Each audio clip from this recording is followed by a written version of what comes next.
টি-20 বিশ্বকাপ থেকে বাংলাদেশ বাদ পড়ার পর একে একে সামনে আসে অন্তরালে থাকা বিভিন্ন বিষয়। আইসিসির সঙ্গে এক ভিডিও কনফারেন্সের জরুরি সভায় বিসিবি সভাপতি আমিনুল ইসলাম বুলবুলের উত্তপ্ত বাক্য বিনিময়ের তথ্য উঠে এসেছে ক্রিকবাজের একটি প্রতিবেদনে। বাংলাদেশকে বাদ দেওয়া কোনো হঠাৎ সিদ্ধান্ত নয়, বরং এটি ছিল কয়েক সপ্তাহ ধরে চলা টানাপোড়েনের চূড়ান্ত পরিণতি। প্রতিবেদনে আরও জানানো হয়, টাইগার ক্রিকেটারদের বিশ্বকাপ খেলার ইচ্ছে থাকলেও তা আমলেই নেয়নি বিসিবি। ভারতে খেলতে না যাওয়ার বিষয়ে বিসিবির অবস্থান শুরু থেকেই ছিল কঠোর। ম্যাচ শ্রীলঙ্কায় সরানোর দাবির বিষয়টি গড়িয়েছে আইসিসির বোর্ডরুম পর্যন্ত।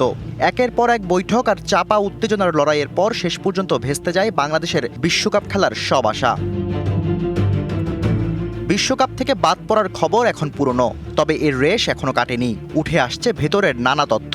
ক্রিকবাজের এক প্রতিবেদনে বলা হয়েছে, দীর্ঘ এই প্রক্রিয়ায় আইসিসির প্রধান নির্বাহী বিসিবি কর্তাদের সাথে সর্বাত্মক যোগাযোগ রেখেছিলেন। ২১ তারিখের ভিডিও কনফারেন্স সভায় আইসিসির ব্যাখ্যা শুনে ক্ষেপে ওঠেন বিসিবি বস আমিনুল ইসলাম বুলবুল।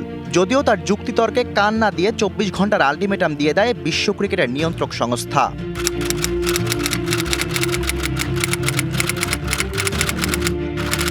আইসিসি সূচি পরিবর্তন না করার আরও কারণ রয়েছে।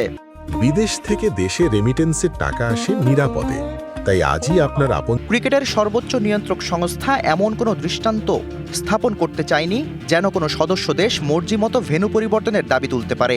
তাছাড়া আইসিসির স্বাধীন নিরাপত্তা মূল্যায়নে ভারতে বাংলাদেশ দল, কর্মকর্তা কিংবা সমর্থকদের জন্য কোনো বিশ্বাসযোগ্য নিরাপত্তা হুমকিও দেখেনি তারা।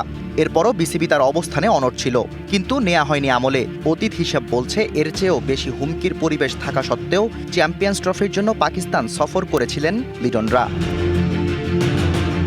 আইসিসি থেকে আলটিমেটাম পাওয়ার পর ক্রিকেটারদের নিয়ে বৈঠকে বসেন ক্রীড়া উপদেষ্টা ও বিসিবি কর্তারা।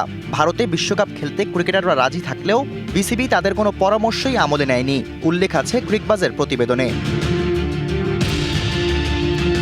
ক্রিকেট কূটনীতিতে বাংলাদেশ যে পিছিয়ে আছে তা পরিষ্কার হয়েছে আগেই, আর পর্দার আড়ালে এসব তথ্য প্রমাণ করছে বিসিবি ও আইসিসির দ্বন্দ্ব এখন চরমে। এসবের রেশ বিসিবি তথা বাংলাদেশ ক্রিকেটকে কতদিন টানতে হবে সে প্রশ্ন আছে, তবে উত্তর আপাতত কারো জানা নেই। Shahriar Hossain, TVC news desk.